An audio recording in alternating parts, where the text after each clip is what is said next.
Tadi yang saya katakan, ada Pak Onggi Hianata, nanti akan saya hubungi. Tetapi Pak Onggi berhasil mengumpulkan sekelompok anak bangsa untuk berpesan sosial dari warga dari 218 negara di 6 benua hanya dalam waktu 10 hari.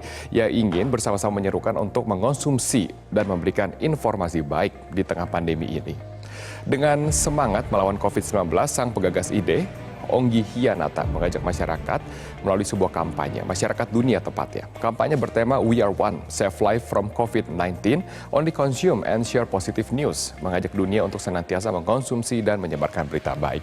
Sejauh ini Onggi dan teman-teman di Indonesia dan juga di belahan dunia telah mengumpulkan 3.700 foto dari warga dunia yang mendukung gerakan ini. Rencananya kumpulan foto ini akan disatukan menjadi video dan akan di-launching pada tanggal 16 Mei nanti.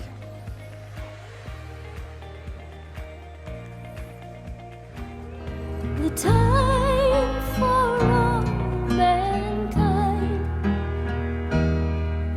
to join. Dan bagi Anda untuk mengenal lebih jauh mengenai Pak Onggi Hianata, kami akan langsung menghubunginya melalui sambungan Skype yang sudah berada di wilayah Jakarta. Selamat pagi Pak Onggi, apa kabar? Pagi Pak Robert, selamat pagi, baik-baik. Terima kasih telah bergabung bersama dengan saya. Bagi yang kemudian... Ya, baik kabarnya, baik sekali. Terima kasih Pak Onggi. Bagi kemudian yang kangen ya, atau belum mengenal lebih jauh, Pak Onggi kan filmnya sudah dibuat ya, film kisah hidupnya yang diperankan oleh Dion Wiyoko dan juga teman-teman dalam film berjudul Terbang. Betul ya Pak ya, waktu itu ya? Luar biasa sekali filmnya itu. Ya, 2 tahun yang lalu ya. Iya, 2 tahun yang lalu. Tapi saya ingin kita berbicara mengenai kampanye Pak Onggi sendiri. Berita baik apa sih sebenarnya? Kita kan harus mengkonsumsi berita baik. Tapi kan berita tampaknya nih di Indonesia belum kemudian memberikan rasa optimis yang cukup besar. Berarti kalau Pak Onggi sendiri, bagaimana cara melihat berita-berita yang ada saat ini? Ya, sebenarnya gitu Pak Robert. Kami bersama teman-teman setelah COVID-19 ini sekian bulan, kami melihat bahwa overload berita yang ada, khususnya di sosial media ya. Sosial media ini kan anak-anak muda, anak kecil juga ikut main. Di mana overload berita yang sudah merusak mental menurut saya. Karena mengenai ketahanan tubuh, itu salah satu faktornya adalah mental. Betul. Kalau mental bagai kena racun gitu ya, racun tanda kutip, dalam jangka panjang itu sangat dampak yang buruk pada kesehatan tubuhnya maupun mental bahkan spiritual. Oleh sebab itu kami bersama teman-teman merasa bahwa perlulah ini kita mengimbau masyarakat berhentilah mengkonsumsi dan berhentilah mengirim berita-berita yang tidak perlu ya, karena kondisi saat ini cukup menekan gitu ya, baik ekonomi, kesehatan dan hal-hal yang lain. Jadi harapan kami dengan adanya imbauan ini, angka mengirim berita-berita buruknya akan turun lah. Ini terjadi bukan hanya Indonesia, sebenarnya sudah global kan. Betul. Itu, Pak Robert. Ya. Iya, Pak Onggi, tapi kan tampaknya sekarang ini secara dunia ya belum kemudian menunjukkan kemajuan yang cukup pesat untuk menemukan vaksin ataupun obat dari COVID-19. Nah, selama vaksin dan obat belum ada, maka kita kan was-was hidupnya. Nah, berarti berita-berita buruk seperti apa nih yang harus dihindari saat ini, atau informasi buruk seperti apa yang benar-benar harus dihindari saat ini? Ya, sebenarnya bukan berarti kita tidak mengikuti perkembangan misalnya berita-berita maupun di sosial media oke. Tapi kan tidak perlu juga kita mengkonsumsi berita misalnya melihat kuburan massal misalnya dikirim. Peti bertaburan itu dikirim gitu. Tiap hari update adalah berapa kematian gitu. Bukan kami tidak simpati dengan berapa yang meninggal atau berapa yang kena dampak COVID-19 ini. Kalau kita perhatikan statistiknya dibandingkan jumlah penduduk dunia yang 7 miliar lebih ini, berapa persen yang kena COVID-19? Yeah. Dibandingkan yang terkontaminasi, yang istilah saya adalah the virus behind the virus. Yes. Nah, sebenarnya informasi negatif itu merupakan virus di dalam pikiran orang itu. Betul. Mungkin yang bersangkutan tidak mati saat ini, sama seperti orang makan buah-buahan, sayur-sayuran yang terkontaminasi racun gitu. Yeah. Tapi dalam jangka panjang, orang tersebut akan ada dampak kesehatan. Nah, ini tidak beda dengan apa yang ada di benak kita itu juga rusak. Nah, generasi muda seperti ini, mereka sudah cukup stres dengan keadaan, khususnya generasi muda gitu ya. Betul. Bagaimana 5 tahun ke depan, 10 tahun ke depan, ketakutan ini akan masih ada, walaupun COVID-nya suatu hari sudah game over gitu kan. Oh, iya, iya, Seperti kita lihat bahwa SARS sudah nggak ada kan, Pak Robert, SARS sudah nggak ada, kemudian Ebola juga sudah nggak ada. Iya. One day COVID-19 juga nggak ada, tapi yang tertinggal apa? Image gambar, video, berita buruk itu kan tertinggal di dalam subconscious mind mereka gitu. Ini yang jadi prihatin sebenarnya.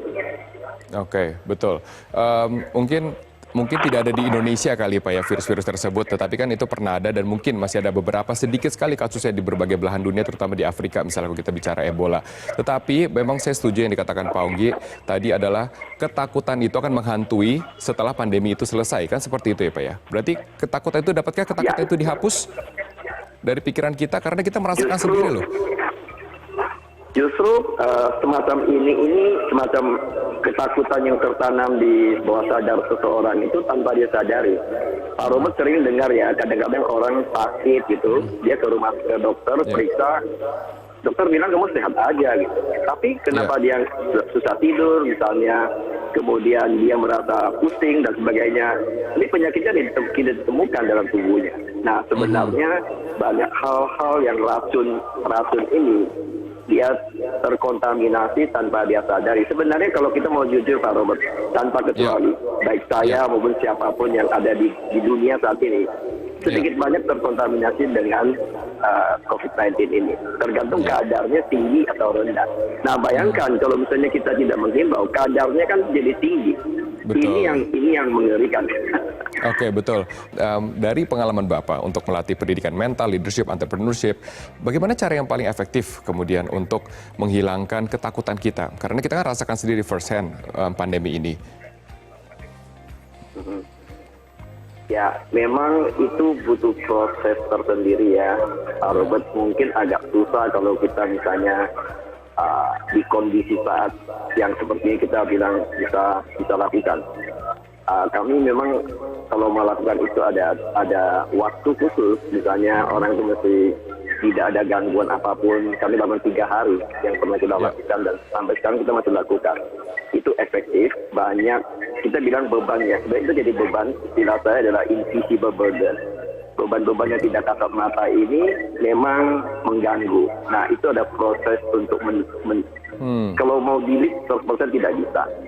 Oke. Seperti istilah komputer itu kita hanya pindah ke dustbin-nya, datanya masih simpan di subconscious mind-nya, cuma tidak diefektifkan lagi gitu. Ada polanya, itu butuh waktu khusus gitu. Ya. Baik, Pak Onggi, tapi tampaknya bisa mengurangi kemudian dampak lebih parah dengan kampanye. Karena saya tertarik untuk bicara We Are One. Kampanye ini adalah pesan positif dari 218 penduduk di 218 negara ya. Penduduk dari 218 Dan negara teritori. kemudian menyumbang pesan positif. Betul. Dan teritori, iya. Pesan positif apa yang kemudian diminta dan bagaimana cara mengumpulkan di waktu yang cukup cepat? Saya dengar hanya dalam waktu 10 hari berhasil mengumpulkan pesan positif ini. Ya, good news-nya kami punya network, punya jaringan teman-teman di berbagai kota dan di negara yang lain. Pada saat kita utarakan ide ini, mereka juga respon positif sekali. Dan mereka bilang, ya, this is good idea. Kemudian kita bilang, kalau gitu, oke, kita bikin semua sepakat satu slogan. Dan kita, karena kondisi COVID ini kan tidak mungkin bisa kita kumpul dan sebagainya. Jadi jangan menggunakan handphone saja, foto sederhana, post ke email kita, kemudian kita rangkumkan. Dan saat ini sudah dalam 10 hari memang kita terkumpul 218 negara dan teritori. Dan jumlah fotonya 3.700 foto. Dan kami akan merangkumkan dalam satu video pendek, pesan pendek ini. Kita akan kirim ke 218 negara dan teritori ini. Termasuk di Indonesia, kita juga contoh Metro TV, terima kasih untuk mendukung program ini. Agar masyarakat bisa menyadari lah bahwa itu berhenti konsumsi berita buruk. Bukan hanya di saat COVID saja sebenarnya. Sehari-hari pun mesti punya kebiasaan. Kata teman saya itu hanya kebiasaan. Orang kirim berita buruk itu bukan orang buruk. Hanya mereka punya kebiasaan latah. Ya.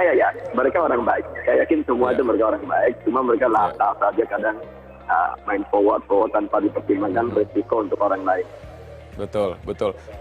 Seberapa besar dampak dari pesan positif yang dibagikan ini kepada masyarakat dunia? Apa sih yang diharapkan dari kampanye ini, Pak Onggi? Minimal contoh ya, Pak Robert. Kami juga pernah bikin satu versi yang Indonesia. Waktu itu kita berhasil mengumpulkan tokoh-tokoh dari 34 provinsi. Dan kami coba lihat teman-teman di kelompok WhatsApp itu, katanya cukup signifikan penurunan angkanya setelah video itu diedarkan di grup itu. Pada saat saya melihat itu bahwa wow, berarti ini kan juga harus berlaku di seluruh dunia. Nah, harapan kami akan merangkaikan video ini semenarik mungkin dengan lagu-lagu yang sebagus mungkin yang membawa emosi mereka, yang mengingatkan bahwa orang sakit itu seperti ini loh, orang yang bekerja di rumah sakit seperti ini loh, menderita banget. Jadi jangan menambah beban lagi deh. Jadi dengan kata lain seperti itu, harapannya mereka akan lanjutkan kepada WhatsApp group, WeChat group, apalah, Facebook group maupun grup-grup yang lain gitu. Betul, pesan positif meningkatkan imunitas mental dan sekaligus meningkatkan imunitas fisik karena kita berpikir positif. Sebenarnya itu lebih penting. Saya nggak bilang fisik tidak penting, tapi mental sangat mempengaruhi fisik seseorang. Betul, saya juga setuju sekali Pak Onggi dengan hal itu. 16 Mei kemudian dirangkum dalam satu video, disebarkan melalui mana nanti? Kami nanti akan sebarkan melalui YouTube channel, tapi nanti kami juga akan sebarkan melalui WhatsApp group, WeChat group, dan pokoknya kita sebarkan kemanapun yang siapapun siap untuk membantu program ini. Sebenarnya program ini miliknya masyarakat dunia, bukan milik seseorang, bukan milik saya juga. Siapapun ikut ambil andil di ini. Saya tahu ini tanggung jawab moral bersama lah ya, bukan hanya sekelompok orang gitu. Betul, betul Pak Onggi. Pak Onggi kan sudah membuktikan perjalanan hidup sebagai orang sukses, kemudian sudah memberikan pelatihan. Coba berikan kepada penonton di sini, audiens, bagaimana cara berpikir di tengah masa yang sangat sulit ini. Mental state apa yang harus kita miliki? Kalau bicara sukses ya, Pak Robert, nanti ada yang tersinggung gitu. Karena ukuran sukses itu setiap orang berbeda.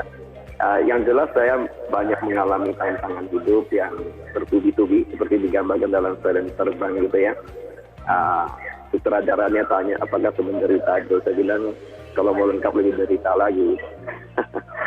Ya, saya berkali-kali menghadapi tantangan hidup dan saya belajar dari tahap ke tahap dengan banyak guru juga, mentor-mentor. Saya juga banyak baca buku, banyak hadir di berbagai seminar, training gitu ya. Dan intinya saya mau maju lah, sehingga pada saat saya praktekkan apa yang diajarkan oleh guru-guru saya maupun pengalaman hidup saya, ternyata itu efektif.